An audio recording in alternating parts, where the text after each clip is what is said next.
નમસ્કાર દર્શક મિત્રો, હું છું જિગ્નેશ મહેતા. રેમી ન્યૂઝના ડિજિટલ પ્લેટફોર્મમાં આપનું સ્વાગત છે. જોઈએ આજના મુખ્ય સમાચાર. સુરત જિલ્લામાં આગામી 24 કલાકમાં રેડ એલર્ટ જાહેર થતાં જ બારડોલી વહીવટીતંત્ર એલર્ટ મોડમાં આવી ગયું છે.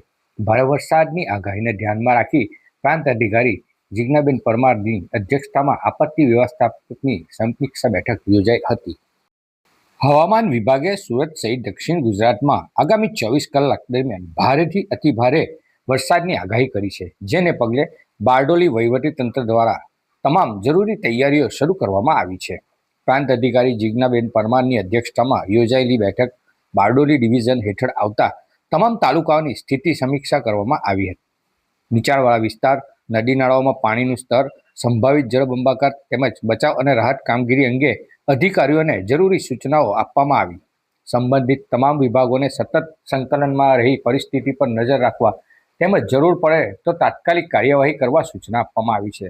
રાહત બચાવ માટે જરૂરી સાધનો, મનોબળ અને ઇમરજન્સી સેવાઓ પણ તૈયાર રાખવામાં આવી છે. પ્રાંત અધિકારીએ નાગરિકોને બિનજરૂરી બહાર ન નીકળવા, પાણી ભરાય તે રસ્તાઓ પર ન જવું, નદી નાળાથી દૂર રહેવું તેમજ વહીવટીતંત્રના સૂચનાનું પાલન કરવાની અપીલ કરી છે. હું જિજ્ઞા પરમાર, પ્રાંત અધિકારી શ્રી બારડોલી.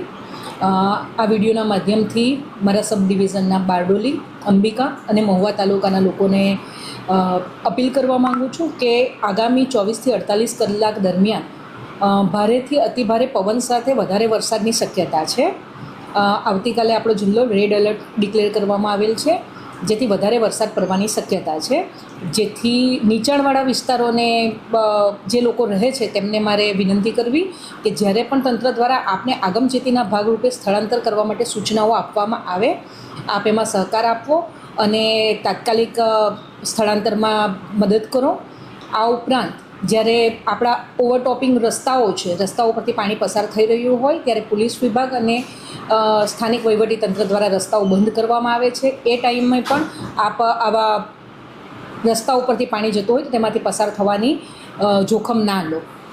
વધુમાં એક વસ્તુ જણાવવાનું કે જ્યારે પશુપાલકો ઘણીવાર પશુઓને છૂટા મૂકતા નથી અને પોતાના જ બાંધી રાખે છે, તો તેવા ટાઈમે વરસાદના પાણી ભરાવાના કારણે પશુઓનું મૃત્યુ થવાની કેવી પણ શક્યતાઓ રહેલી હોય છે.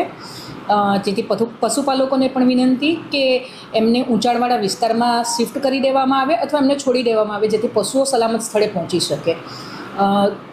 હવામાન વિભાગ દ્વારા સમયાંતરે સૂચનાઓ અને માહિતી આપવામાં આવે છે. અમારા કંટ્રોલ રૂમ છે ત્રણેય તાલુકાના, એ કાર્યરત છે. આવી કોઈ પણ સૂચનાઓ બાબતે અમારા સ્થાનિક તલાટીઓ, ટીડીઓ શ્રી છે, મામલતદાર શ્રી છે અને પોલીસ વિભાગ સાથે અમારી મિટિંગ થઈ ગઈ છે. તંત્ર સજ્જ છે, પરંતુ તંત્રને સરળતાથી આપને મદદ કરવા માટે લોકોની મદદ પણ એટલી જ જરૂરી છે. જેથી લોકોને અપીલ છે કે સિસ્ટમને સહકાર આપે અને આપણે સરળતાથી નુકસાન વગર આ જે એલર્ટની પરિસ્થિતિ છે એને પસાર કરી શકીએ. Thank you.